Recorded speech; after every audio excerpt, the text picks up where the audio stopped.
किंतु जीवन कितना निरुपाय, लिया है देख नहीं संदेश, निराशा है जिसका परिणाम सफलता का वह कल्पित गे। निरुपाय मतलब होता है असहाय, विवश, शक्तिहीन, जिसका कोई उपाय न हो। आप लिखें यहाँ विवश। लिया है देख नहीं संदेश, निराशा है जिसका परिणाम सफलता का वह कल्पित गे। कल्पित मतलब कल्पनाओं का घर। तब जो मनु है, पहले आपने अभी पंक्तियों में पढ़ा कि श्रद्धा की बातें सुनकर मनु दुख से भरकर उनसे कहते हैं कि आपने तन मन को जो आनंदित करने वाली शीतल मंद सुगंध वायु के समान उच्छ्वासों के द्वारा जो आनंदपूर्ण बातें कही हैं, वह निरंतर मन में उत्साह की अत्यधिक ऊंची तरंगें उमगाने वाली हैं। किंतु जीवन कितना निरुपाय, किंतु इस बात में भी कोई संदेह नहीं है कि मनुष्य का जीवन बहुत ही निरुपाय है, विवश है। उसके हाथ में कुछ भी नहीं है। लिया है देख नहीं संदेश। कहते हैं मनु श्रद्धा से कि यह सब मैंने अपने जीवन में अनुभव करके देख लिया है। यह अनुभवों के द्वारा मैं इस निष्कर्ष पर पहुंचा हूं कि मनुष्य अपने जीवन में निराशा है जिसका परिणाम सफलता का वह कल्पित गे। वो कहते हैं कि मैंने अपने अनुभवों के द्वारा यह महसूस किया है कि मनुष्य अपने जीवन में नित्य मतलब हमेशा नई सफलताओं की कल्पना करता रहता है, या यह भी कह सकते हैं कि जीवन सफलता की कल्पनाओं का घर है। किंतु वास्तव में यदि विचार करके देखा जाए तो अंततः जीवन का परिणाम निराशाजनक ही है, क्योंकि मृत्यु क्या है, अवश्य भावी है, आनी ही है, और मनुष्य सहर्ष से मृत्यु को वर्ण करना नहीं चाहता है। देखिए, श्रद्धा से मनु कहते हैं कि मगर मैंने अपने जीवन में यह देख लिया है कि जो मनुष्य का जीवन है वो बहुत ही विवश है। यह मैंने अनुभव करके देख लिया है कि मनुष्य जो नित्य नई सफलताओं की कल्पना करता रहता है, उसका अंत भी क्या है, जीवन का। अगर हम थोड़ा सा उस पर विचार करें तो पाएंगे कि हमारा जो जीवन है जो क्या है, परिणाम जो है उसका वो बहुत ही निराशाजनक है। देखिए, प्रस्तुत काव्य पंक्तियों में जो भाषा है संस्कृतनिष्ठ खड़ी बोली है, शैली प्रबंधनात्मक, अलंकार, उपमा तथा अनुप्रास, रस शांत, गुण प्रसाद, शब्द शक्ति, अभिधा एवं व्यंजना का प्रयोग किया गया है। आगे देखिए, कहा आगंतुक ने सहिष्णे, अरे तुम इतने हुए अधीर, हार बैठे जीवन का दाव, जीतते मरकर जिसको वीर, तप नहीं केवल जीवन सत्य, करुण यह क्षणिक दिन अवसाद, तरल आकाश से है भरा, सो रहा आशा का आह्लाद। अब देखिए, आगंतुक, पहले ही हमने आपको बताया कि आने वाली व्यक्ति अर्थात श्रद्धा जो है, मनु की बात सुनकर श्रद्धा ने बड़े ही स्नेह भाव के साथ मनु से कहा कि अरे तुम इतने हुए अधीर, अरे ऐसा प्रतीत होता है कि तुम बहुत ही बेचैन हो गए हो और अपना धैर्य खो बैठे हो। हार बैठे जीवन का दाव, और इसी धैर्य को खोने के कारण जीवन में तुम उस सफलता को प्राप्त करने के प्रति बहुत ही क्या हो चुके हो, निराश हो चुके हो, और अपने जीवन का हर दाव क्या कर बैठे हो, हार बैठे हो। जीतते मरकर जिसको वीर, जिसे साहसी पुरुष अपने कठिन परिश्रम के आधार पर मर के भी क्या करते हैं, जी लेते हैं।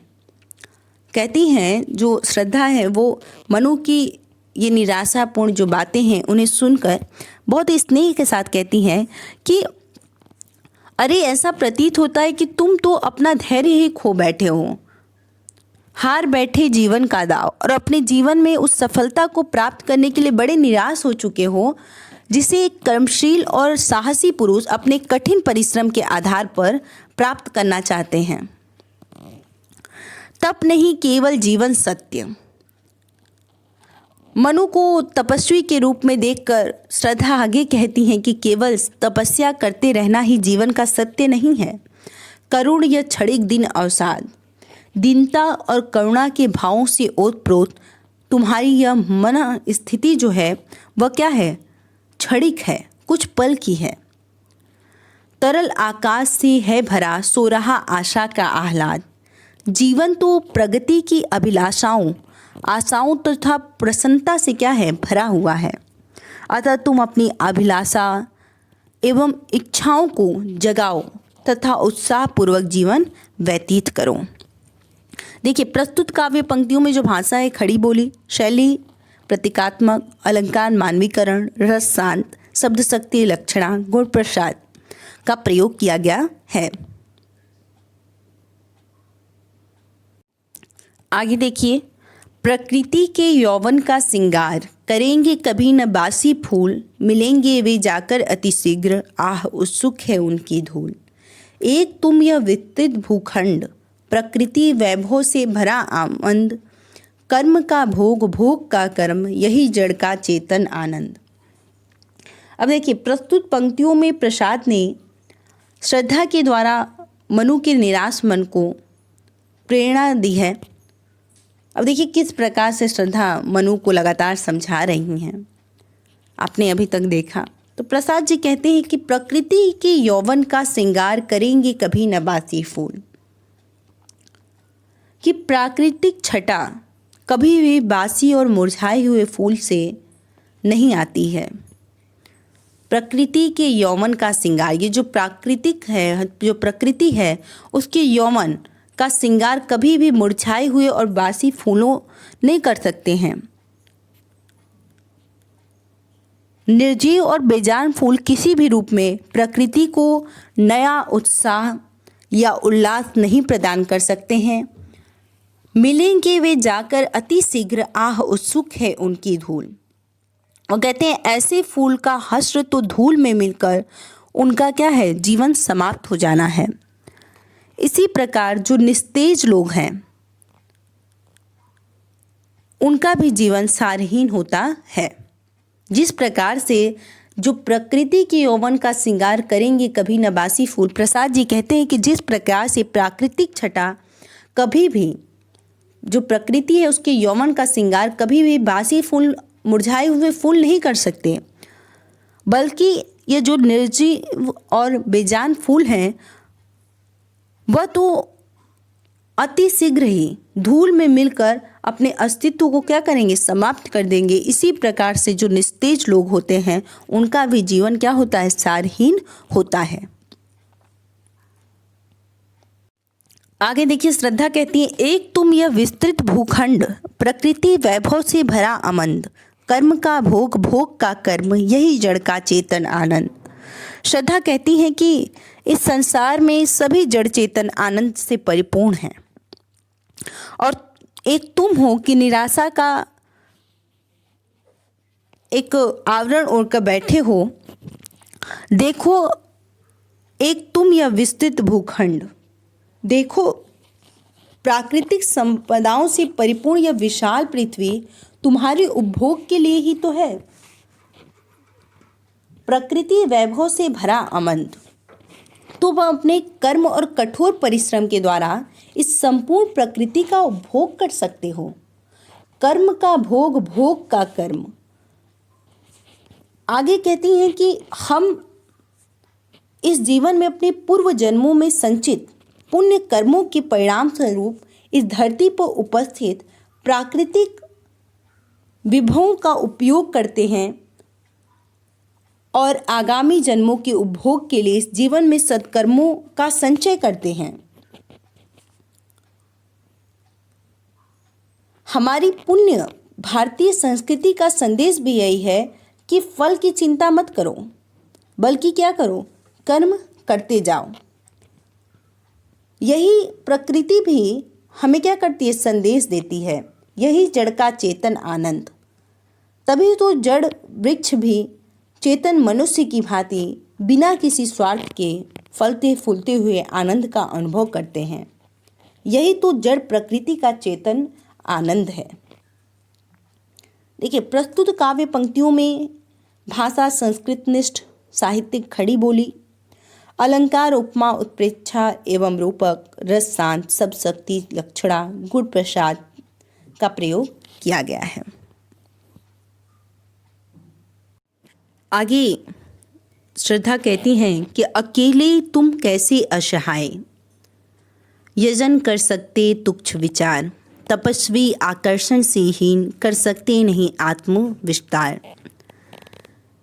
तुम कहते हो कि मैं इस संसार में अकेला और असहाय हूँ, फिर तुम अकेले यह भूत यज्ञ कैसे कर सकते हो? क्योंकि भारतीय संस्कृति के अनुसार प्रत्येक गृहस्थ को प्रतिदिन 5 यज्ञ अनिवार्य रूप से करने चाहिए, और जो यज्ञ हैं वह अकेले नहीं किया जाता, बल्कि पति और पत्नी दोनों मिलकर ही यज्ञ कर सकते हैं। यदि तुम इस यज्ञ को अपना कर्तव्य मानते हो तो मुझे पत्नी रूप में स्वीकार करके इस यज्ञ को विधि विधान पूर्वक संपन्न करो। तुम्हें अकेले यज्ञ करने का कोई अधिकार नहीं है, क्योंकि हिंदू धर्म में यज्ञ करने के लिए पति और पत्नी का होना अनिवार्य है। तुम अपने आप को तो असहाय मानते हो और अकेला मानते हो। अकेले तुम कैसे असहाय? वो कहती हैं इस विषय पर कि तुम अपने आप को असहाय और अकेला मानते हो, ये तुम्हारी छोटी सोच का क्या है? प्रतीक है। तुच्छ विचार यानी ये छोटी सोच का तो हमारे प्रतीक है। तुमने इस संसार को सारहीन मानकर, तपस्वी आकर्षण से हीन, हे तपस्वी, तुमने इस संसार को सारहीन मानकर स्वयं को जो जीवन से विरत कर लिया है वह ठीक नहीं है। कर सके नहीं आत्मविस्तार, इसका यह अर्थ है कि तुमने अपनी आत्मा का विस्तार नहीं किया है, अर्थात तुमने अभी तक स्वयं को आत्मकेंद्रित ही बना रखा है, जबकि इस जीवन की सार्थकता आत्म को भूलकर यानी स्वयं को भूलकर पर केंद्रित करने में ही है। देखिए, श्रद्धा का कहने का क्या आशय है कि तुमने केवल आत्म कल्याण के लिए यानी स्वयं के कल्याण के लिए ही जीवन से विरत होकर यह तपस्वी जीवन क्या किया है? चुना है, जबकि व्यक्ति को दूसरों के कल्याण के लिए अपने जीवन को समर्पित करना चाहिए। उसी में उसका वास्तविक कल्याण छिपा होता है। प्रस्तुत काव्य पंक्तियाँ अक्सर परीक्षाओं में पूछी जाती हैं, विशेष रूप से ध्यान रखेंगे इसे। देखिए, भाषा परिष्कृत खड़ी बोली है, शैली प्रबंधनात्मक है, रस शांत है, गुण प्रसाद है, सब शक्ति लक्षणा का प्रयोग किया गया है। आगे देखिए, जो श्रद्धा है वो मानवता को समृद्ध बनाने तथा उसके अस्तित्व को बचाए रखने के लिए मनु के सम्मुख आत्मसमर्पण करती है, और वह आग्रह करती हैं कि आप मुझे पत्नी के रूप में सृष्टि का प्रवर्तक बनने का आग्रह करती हैं उनसे, और कहती हैं आप मुझे मेरे द्वारा मिलकर मानवता को फिर से इस सृष्टि पर ला सकते हैं, यानी फिर से मनुष्य इस सृष्टि पर आ सकता है हम दोनों के द्वारा, इसलिए आप मुझे जीवन संगिनी बना लीजिए। इस तमाम बातों को वो कहती हैं, इसके बारे में हम जानते हैं। देखिए, समर्पण लो यह सेवा का सार, सजल संस्कृति का यह पतवार, आज से यह जीवन उत्सर्ग, इसी पदतल में विगत विकार, बनो संस्कृति के मूल रहस्य, तुम्ही से फैलेगी वह बेल, विश्व भर सौरभ से भर जाए, सुमन के खेलो सुंदर खेल।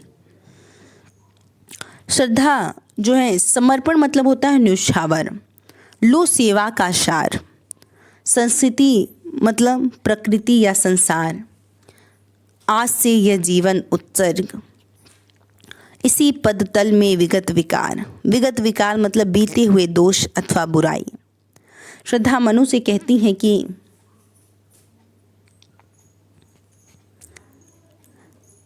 मानवता की कल्याण हेतु समर्पण लो सेवा का सार, स्वयं को मैं तुम्हें क्या करती हूँ? समर्पित करती हूँ, तुम्हारी सेवा करना चाहती हूँ। सजल संस्कृति का यह पतवार। कहती हैं, मानवता के कल्याण हेतु मैं स्वयं को तुम्हें समर्पित करना चाहती हूँ और तुम्हारी सेवा करना चाहती हूँ, अर्थात तुम्हारी जीवन संगिनी बनकर तुम्हारे साथ साथ मानवता की भी सेवा करना चाहती हूँ। तुम मुझे स्वीकार करो।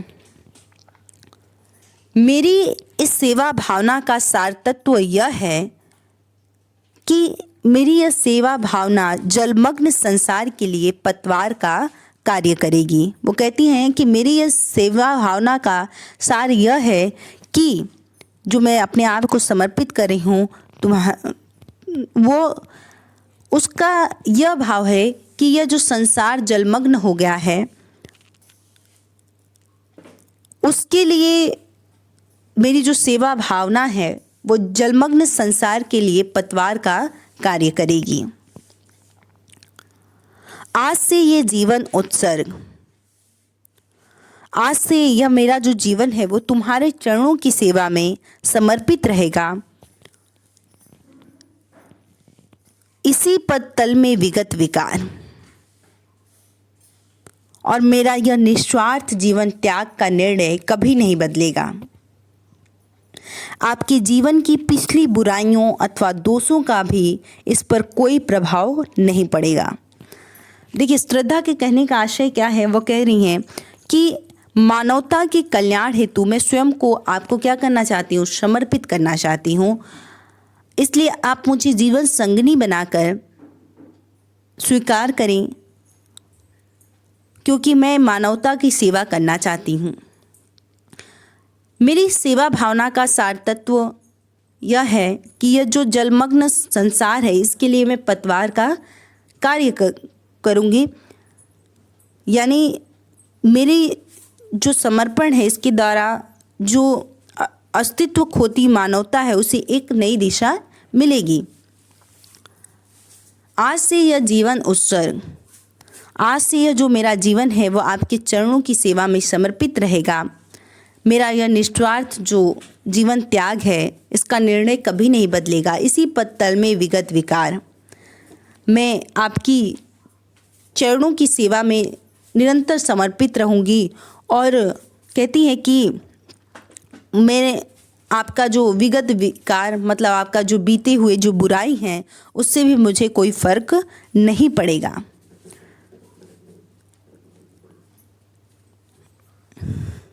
मनु संस्कृति के मूल रहस्य। श्रद्धा मनु को अपना समर्पण स्वीकार करने के लिए प्रेरित करते हुए कहती हैं कि आप मेरे इस समर्पण को स्वीकार करके सृष्टि के क्रम को अनवरत जारी रखते हुए जीवन मरण के मूल रहस्यों को जानने वाले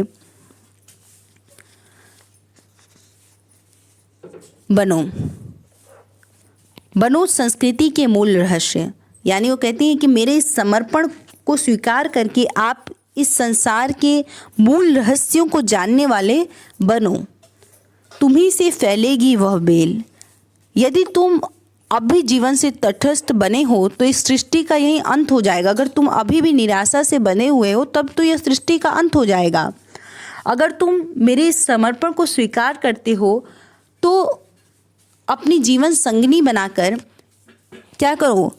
मानो सृष्टि की बेल को क्या करो? आगे बढ़ाओ। तुम्ही से फैलेगी वह बेल। मानो सृष्टि की बेल को आगे बढ़ाओ, विश्व भर सौरभ से भर जाए।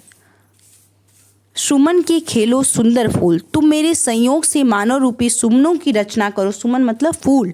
मानव रूपी सुमन यानी फूल की रचना करो और जीवन के सुंदर खेल को जी भर कर खेलो, जिससे सारा संसार उन सुमन की किलकारियों और सुगंध से भर उठे। देखिए, प्रस्तुत काव्य पंक्तियों में भाषा, परिष्कृत साहित्यिक, खड़ी बोली, शैली, प्रबंधनात्मक, अलंकार, रूपक तथा अनुप्रास, रस, संयोग, श्रृंगार का प्रयोग किया गया है। एक बार फिर से देख लीजिए। जो श्रद्धा है वो मनु से कहती हैं कि आप मेरा समर्पण स्वीकार कीजिए और जीवन मरण के मूल रहस्यों को जानने वाले बनिए। और अगर अब भी आप इसी तरह से तटस्थ बने रहेंगे तो यहीं पर सृष्टि का अंत हो जाएगा। इसलिए मेरा समर्पण स्वीकार करके मुझे जीवन संगिनी बनाइए और मानव सृष्टि की बेल को आगे बढ़ाइए, क्योंकि जल प्रलय हो गया है तो संपूर्ण मनुष्य का क्या हो गया है, विनाश हो गया है और सिर्फ मनु ही जीवित बचे हैं। इसलिए श्रद्धा उन्हें प्रेरित कर रही हैं मानवता को पुनः विकसित करने के लिए। और वह कहती हैं कि आप मुझे जीवन संगिनी बनाइए और इस मानव सृष्टि की बेल को आगे बढ़ाइए, विश्व भर सौरभ से भर जाए और आप मेरे संयोग से बानों रूपी सुमन की रचना कीजिए। सुमन मतलब फूल की रचना कीजिए और ताकि सारा संसार उन सुमन की किलकारियों और सुगंध से महक उठे। आगे कहती हैं श्रद्धा, और यह क्या तुम सुनते नहीं विधाता का मंगल वरदान। मंगल मतलब कल्याणकारी। शक्तिशाली हो विजयी बनो, विश्व में गूंज रहा जयगान। डरो मत अरे अमृत संतान, अमृत संतान यानी देवपुत्र। अग्रसर आगे है मंगल वृद्धि, मंगलमय वृद्धि मतलब नवीन सृष्टि। पूर्ण आकर्षण जीवन केंद्र, खींची आवेगी सकल समृद्ध, सकल समृद्धि यानी सुख संपदा। कहती हैं कि मनु जो है एकांत और निराश जीवन में आशा का संचार कर रही हैं। श्रद्धा मनु के एकांत और निराश जीवन में, और श्रद्धा उनके सम्मुख आत्मसमर्पण कर देती हैं और आत्मसमर्पण के उपरांत श्रद्धा जो है मनु को नवीन मानव सृष्टि का प्रवर्तक बनने की प्रेरणा देती हुई कहती हैं कि आपने सृष्टि की रचना करने वाले उस विधाता का वह कल्याणकारी वरदान। कहती हैं कि और यह क्या तुम सुनते नहीं विधाता का मंगल वरदान। इस सृष्टि की रचना करने वाले विधाता का वह कल्याणकारी वरदान क्या आपने नहीं सुना कि शक्तिशाली हो विजयी बनो, शक्तिशाली बनकर विजय प्राप्त करो। विश्व में गूंज रहा जयगान, विधाता का यही विजय गान आज विश्व भर में गूंज रहा है। डरो मत अरे अमृत संतान। श्रद्धा कहती है कि हे देवपुत्र मनु, आप डरो मत, अग्रसर है मंगलमय वृद्धि। आप इस नवीन सृष्टि का विकास करने के लिए तैयार हो जाइए। आप किसी भी प्रकार से भयभीत न हो, क्योंकि कल्याणकारी मंगलमय वृद्धि, जो कल्याणकारी वृद्धि है वह आपके सम्मुख, अग्रसर मतलब सामने उपस्थित है, खड़ी है। पूर्ण आकर्षण जीवन केंद्र, आपका जीवन केंद्र आकर्षण से भरा हुआ है। खींची आवेगी सकल समृद्धि, इसीलिए संपूर्ण सुख संपदा और वैभव आपके सम्मुख स्वयं उपस्थित हो जाएंगे। कहती है श्रद्धा मनुष्य कि क्या आपने संपूर्ण सृष्टि की रचना करने वाले विधाता का यह मंगलकारी वरदान नहीं सुना है कि शक्तिशाली बनकर विजय प्राप्त करो। विधाता का यह जो विजय गान है वो विश्व भर में गूंज रहा है। डरो मत अरे अमृत संतान, हे देवपुत्र मनु, इस नवीन सृष्टि का विकास करने के लिए आप तैयार हो जाओ। और हे देवपुत्र आप डरो मत, भयभीत न हो, क्योंकि अग्रसर है मंगलमय वृद्धि। आपके सम्मुख कल्याणकारी उन्नति वृद्धि उपस्थित है। इसलिए पूर्ण आकर्षण जीवन केंद्र, आपका जीवन केंद्र आकर्षण से भरा हुआ है। खींची आवेगी सकल समृद्धि, इसलिए संपूर्ण सुख संपदा और वैभव आपके सम्मुख स्वयं उपस्थित हो जाएंगे। देखिए, प्रस्तुत काव्य पंक्तियों में जो भाषा है वह खड़ी बोली, अलंकार, अनुप्रास, रस शांत, शब्द शक्ति, अभिधा, गुण प्रसाद का प्रयोग किया गया है। आगे जो श्रद्धा एवं मनु से कहती हैं कि विधाता की कल्याणकारी सृष्टि सफल हो, इस भूतल का पूर्ण पटे सागर बिखरे ग्रहपुंज और ज्वालामुखियाँ हो चूर्ण। उन्हीं चिंगारी सदृश सदर्भ कुचलती रहे खड़ी सानंद। आज से मानवता की कृति अनिल भूजल में रहे न बंद। पटे सागर यानी समुद्र ऊपर तक भर जाएं, बिखरे ग्रहपुंज और ज्वालामुखी हो चूर्ण। सदर्प अर्थात गर्व के साथ। अनिल भू जल में रहे न बंद।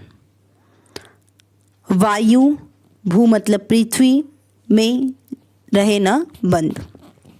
अब देखिए प्रस्तुत जो काव्य पंक्तियां हैं इसमें प्रसंग आप लिखेंगे कि श्रद्धा ने सृष्टि के अस्तित्व की रक्षा के लिए मनु को खुद को समर्पित कर दिया है। वह जीवन से निराश मनु को अपने साथ रमण करने के लिए प्रेरित करती हैं और सृष्टि की बेल को पुनः पल्लवित और पुष्पित करने के लिए भी उन्हें प्रेरित कर रही हैं।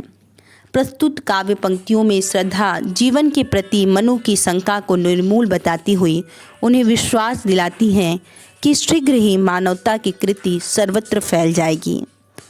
श्रद्धा मनु से कहती हैं कि विधाता ही कल्याणकारी सृष्टि सफल हो इस भूतल पर पूर्ण। श्रद्धा मनु से कहती हैं कि तुम उत्साह से भरकर अपने कर्तव्यों का निर्वहन करो, जिससे विधाता की जो सर्वोत्तम कही जाने वाली तथा समस्त संसार का कल्याण करने वाली मानव सृष्टि सफल हो इस भूतल पर पूर्ण, इस पृथ्वी पर पूर्णता को प्राप्त कर सके। देखिए श्रद्धा जो है वो मनु से कहती हैं कि तुम उत्साह के साथ अपने कर्तव्यों का निर्वहन करो, जिससे विधाता की सर्वोत्तम कही जाने वाली समस्त संसार का कल्याण करने वाली जो मानव सृष्टि है वह इस पृथ्वी पर पूर्णता को प्राप्त कर सके। तुम्हारे सार्थक प्रयासों और कठोर परिश्रम से यह पटे सागर जो उफनते समुद्र हैं वह पट जाएं। बिखरे ग्रहपुंज और ग्रह नक्षत्र तुम्हारे चारों ओर बिखर कर अपना विभव लुटाएंगे। और ज्वालामुखियां हो चूर्ण और तुम्हारे अथक प्रयास और कठोर परिश्रम से ये जो महाविनाश बरपाने वाले ज्वालामुखी हैं वह चूर्ण चूर्ण होकर सदैव के लिए शांत हो जाएंगे। कहने का आशय क्या है, वो क्या कहना चाहती है कि तुम एक दिन अपने कठोर और श्रम और अनवरत प्रयास से इन प्राकृतिक आपदा पर अवश्य ही विजय प्राप्त कर लोगे। उन्हें चिंगारी सदृश सदर्भ। श्रद्धा आगे कहती हैं कि तुम निराशा त्याग कर दृढ़ निश्चय से अपने कर्मों में लग जाओ तो सागर ग्रह नक्षत्रों और ज्वालामुखी जैसी जो आपदाएं हैं उनको चिंगारी की तरह पैर से कुचलती रहे खड़ी सानन, पैर से कुचल कर नष्ट कर देने के समान मानवता इस पर विजय प्राप्त कर स्वयं पर गर्व करती हुई आनंद मनाती हुई दृष्टिगत होगी। आज से मानवता की कृति, आज के बाद मानवता की जो कृति है अनिल भू जल में रहे न बंद। वायु पृथ्वी एवं जल जैसे प्राकृतिक तत्व में बंद न रहे, अर्थात कोई भी प्राकृतिक आपदा मानव की जो कृति है उसे रोक नहीं पाए। देखिए श्रद्धा जो है वो मनु से क्या कहती हैं कि उन्हें चिंगारी सदृश सदर्भ कि तुम निराशा त्याग कर दृढ़ निश्चय से अपने कर्म में लग जाओ। सागर ग्रह नक्षत्र और ज्वालामुखी जैसी जो आपदाएं हैं उनको चिंगारी की तरह पैर से कुचल कर नष्ट कर देने के समान मानवता इन पर विजय प्राप्त करके स्वयं पर गर्व करती हुई आनंद मनाती हुई दृष्टिगत होगी। और आज से मानवता की कृति और आज से जो मानवता की कृति है यश है अनिल भू जल में रहे न बंद। वह वायु पृथ्वी एवं जल जैसी प्राकृतिक तत्व में बंद न रहे, अर्थात उसे कोई भी प्राकृतिक तत्व रोक नहीं पाए। प्रस्तुत काव्य पंक्तियों में जैसे आपने 11th में पढ़ा होगा कि हनुमान जी के बारे में देखा गया है भारतवर्षोन्नति कैसी हो सकती है, का चूप साधी रहा बलवाना, कि जब तक हनुमान जी को उनके बल को याद नहीं दिलाया जाता है तब तक उन्हें यह अनुभव नहीं होता है। उसी प्रकार से जो श्रद्धा है वह मनु को भी उनके शक्ति का परिचय करा रही हैं काव्य पंक्तियों में। अब देखिए, भाषा जो है वो शुद्ध साहित्यिक खड़ी बोली है, शैली प्रबंधनात्मक है, अलंकार उपमा एवं अनुप्रास है, रस शांत है, गुण प्रसाद शब्द शक्ति अभिधा एवं व्यंजना दोनों का प्रयोग किया गया है। जल्दी के फूटे कितनी उच्च, द्वीप कच्छप डूबे उतराए, किंतु वह खड़ी रहे दृढ़ मूर्ति, अभ्युदय का कर रही उपाय। शक्ति के विद्युत कण जो व्यस्त, विकल बिखरे हैं जो निरुपाय, समन्वय उसका करे समस्त, विजयनी हो मानवता हो जाए। आगे श्रद्धा मनु को समझाती हुई कहती हैं, जल्दी के फूटे कितने उच्च, उच्च मतलब स्रोत, जल्दी मतलब समुद्र सागर, द्वीप कच्छप डूबे उतराए, किंतु वह खड़ी रहे दृढ़ मूर्ति, अभ्युदय का कर रही उपाय। अभ्युदय मतलब नवीन उत्थान। श्रद्धा मनु को समझाती हुई कहती हैं कि तुमने अभी प्रलय काल के समय को देखा कि इस पृथ्वी सहित संपूर्ण सृष्टि को निगल जाने के लिए समुद्र के कितने स्रोत, जल्दी के फूटे कितने उच्च, समुद्र के कितने स्रोत फूट पड़े। जो श्रद्धा है मनु को समझाती हुई कहती हैं कि अभी आपने इस जल प्रलय के समय देखा कि इस पृथ्वी सहित संपूर्ण सृष्टि को निगल जाने के लिए जल्दी के फूटे कितने उच्च, इस समुद्र के कितने स्रोत फूट पड़े, जिनके परिणाम स्वरूप पृथ्वी के समस्त द्वीप कच्छप डूबे उतराए। द्वीप और कच्छप आदि सभी जीव जंतु उसमें डूबने उतराने लगे थे। किंतु वह खड़ी रहे दृढ़ मूर्ति, किंतु मेरे और तुम्हारे रूप में यह मानवता आज भी सुदृढ़ मूर्ति के समान खड़ी हुई, अभ्युदय का कर रही उपाय, अपने नवीन उत्थान का प्रयास कर रही है। देखिए, प्रस्तुत काव्य पंक्तियों में कहना क्या चाहती है श्रद्धा, वो कहना चाहती है कि मानवता महाप्रलय पर भी विजय प्राप्त करके स्वयं को के अस्तित्व को बचाने में सफल हुई है। क्योंकि इतना बड़ा जल प्रलय हुआ उसके बावजूद भी हम दोनों यहाँ खड़े हैं, तो ये इससे यह सिद्ध होता है कि ये जो मानवता है इस महाप्रलय पर भी विजय प्राप्त करके स्वयं के अस्तित्व को बचाने में सफल हुई है। तब तुम्हारी जीवन के असहाय होने की शंका क्या है, बेकार है। तुम फालतू में क्या कर रहे हो, निराशापूर्ण बातें कर रहे हो, निराश हो। क्योंकि तुम्हें यह सोचना चाहिए कि इतने महाप्रलय के बाद भी अगर हम जीवित हैं तो मानवता ने इस महाप्रलय पर विजय प्राप्त कर लिया है। आगे कहती हैं कि शक्ति के विद्युत कण जो व्यस्त, विकल बिखरे हो निरुपाय, समन्वय उसका करे समस्त, विजयनी मानवता हो जाए। व्यस्त मतलब अलग अलग, विकल बिखरे हैं, विकल मतलब बेचैन, अस्थिर, चंचल, हो निरुपाय, निरुपाय मतलब शक्तिहीन, समन्वय मतलब मिलन, उसका करे समस्त, विजयनी मानवता हो जाए। इन पंक्तियों में श्रद्धा मनु को मानवता की विजय का उपाय बताती हुई कहती हैं कि इस सृष्टि की रचना शक्तिशाली विद्युत कणों से हुई है। विद्युत कण से तात्पर्य मनुष्य से हुई है। वो कहती हैं कि यह जो सृष्टि है, यह जो संसार है, इसकी जो रचना है वो शक्ति के विद्युत कण, शक्तिशाली विद्युत कण से हुई है, यानी मनुष्य से हुई है, जो व्यस्त, किंतु जब तक ये विद्युत कण, व्यस्त मतलब अलग अलग होकर भटकते रहते हैं, विकल बिखरे हों निरुपाय, तब तक ये क्या होते हैं, शक्तिहीन होते हैं। निरुपाय मतलब शक्तिहीन। समन्वय उसका करे समस्त, किंतु जब शक्ति के कण संचित हो जाते हैं, समन्वित हो जाते हैं, तो विजयनी मानवता हो जाए, तो वह विश्व भर को जीत लेते हैं। कहती हैं कि इस सृष्टि की जो रचना है वह मानव रूपी विद्युत कणों से हुई है, किंतु यह विद्युत कण जब अलग अलग होकर इधर उधर बिखरे रहते हैं तो वो क्या होते हैं? विकल, बिखरे हो, निरुपाय। इधर उधर होकर जब अलग अलग होकर इधर उधर बिखरे रहते हैं तो वो क्या होते हैं? निरुपाय होते हैं, शक्तिहीन होते हैं। समन्वय उसका करे मस्त, और जब वो समन्वित हो जाएं तो उसमें विश्व भर को जीत लेने की अपार शक्ति प्रकट होगी और मानवता अपने पूर्ण विकसित रूप में प्रतिष्ठित हो जाएगी।